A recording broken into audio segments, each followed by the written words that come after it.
dafa am en face une équipe qui vient de naître mooy l'ASC Mousdalifa. l'ASC Mousdalifa malchance am mooy mu bokk ak poule équipe bu mel ni dafa mel ni une personne étrangère moo bëggoon a dugg ci poule waaye génne nañ ko ñu xaar rek.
information bi dañ koy def ñëwagul bëgg ñu ñu ngi yëpp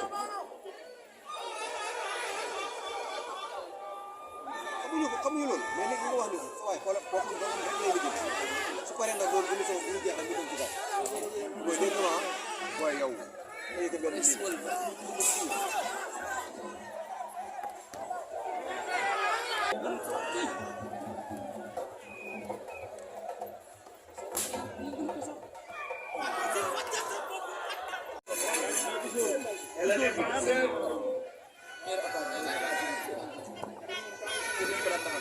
c'est presque fait. Voilà, c'est terminé. léegi nag ñu demee ba benn certain instant dañuy xoolaat suñu bopp dem nañu am deux défaites ñu xoolaat suñu bopp dafa waat ne dañu war a jël point fii ndax match yëpp suñuy match lay doon mais dañuy dem au finish erreur am problème am doo comprendre ay erreur ay détails yoo xam ne xëy na ay boy ñoo koy def mais ay mag yu am expérience ñu def loolu waaw di félicité Mousdalifa di encouragé aussi tamit ASC Lone yi ndax am nañ tamit aussi boo xam ne ñoom ñëpp xam nañ ko Kaffrine door ko du question ne dañ koo mën wala nangam déedéet football la football moo demee noonu waaw.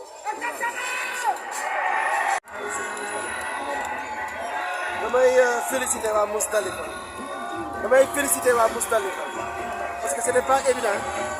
ñun luñ foogal ak ñoom luñ indi ça fait 20 équipe soo ko xeebee rek mu gagné la peut-être ñun ñëw nañ ñun entraîneur bi si ñun te jàpp nañ ne équipe bu ndaw la te équipe bu ndaw amoon ko respecté mu leen première fois moo tax ñu ñëw ñu gagné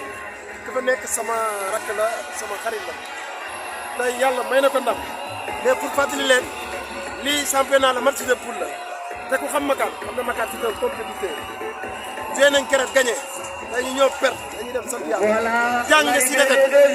xam lan moo ñu perte lool pour suñu demee ñu jéem a préparé